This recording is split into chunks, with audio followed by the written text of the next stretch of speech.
Have you seen this page before? Today, I am going to reveal some really shocking things. Probably. Whenever you write something on the search bar and click on this button, you are saving this data in more than 100 ways. Literally. Sometimes people delete their browsing history and sometimes they just use incognito mode by default. And maybe one or two of you are regular dark web user like me. Yeah, I am. But does that really matter? Can you delete your browsing data or any unnecessary data that is saved on the internet without you knowing? Well, that's what this video is about. There are so many things you didn't know. Don't worry, I'll tell you about that. And also, if you can actually surf the internet privately being an average person. Just don't ask me why I suddenly got interested about this topic. Let's start from the lowest and easiest level, which is the history in your browser. Tell me what this is. They're just the links you visited. If you delete this, it gets removed, but it's not actually deleted. Why? Bring your eyes over here. This is the thing which actually has your history stored when you go to this link. There we go. It's still here.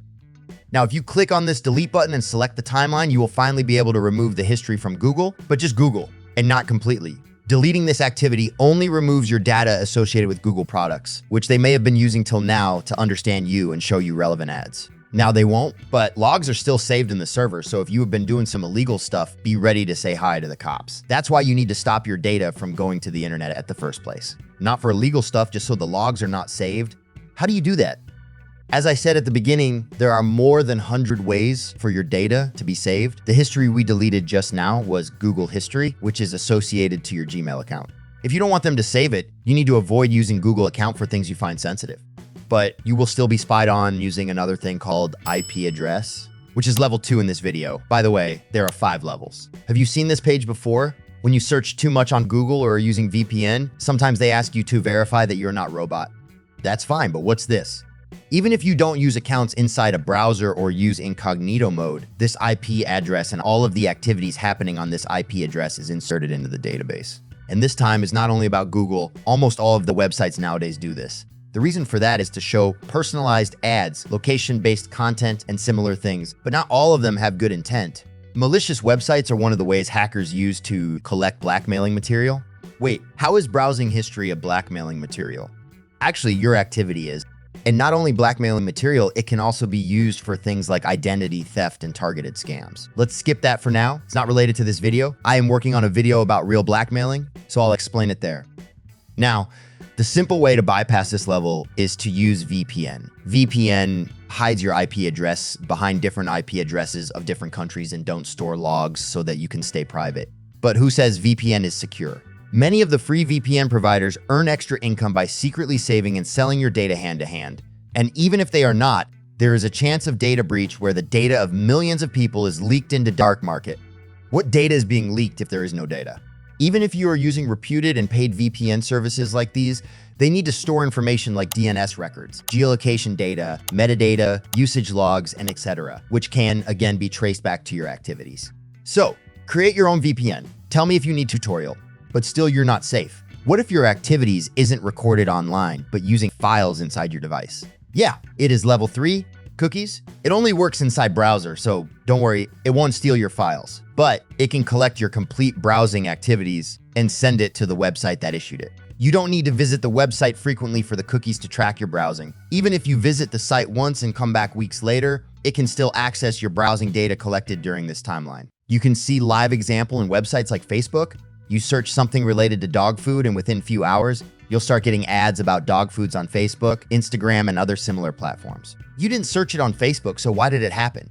That's how cookie works. Now, you can delete cookies as you delete your browsing history, but cookies contain some important data too. If you log into a website, cookies helps that website to recognize you. They are the reasons your settings remain same when you close and open that website again. And there are endless usage. Even if you delete it, the moment you go to a link, it'll come back. I am going to talk about how you can solve all these problems and upcoming problems in a few minutes, so stay tuned. But we have level 4, which is fingerprinting. What's that? In fingerprinting, various data points from your device, like browser version, plugins, fonts, clicks, keystrokes, settings, configurations, etc., are collected to create a unique profile. This profile can be used to track you across different websites, even if you try to hide your IP address or use VPN. Now, you may be wondering, why do I have to hide my browser version? As I said earlier, your browsing history isn't just what you search or what your browser version is.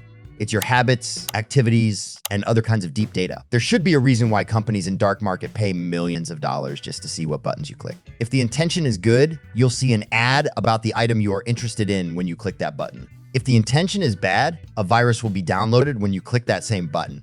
Virus can be undetectable too. Check this video to create one. But even if you somehow manage to save yourself from this, the level 5 is ISP.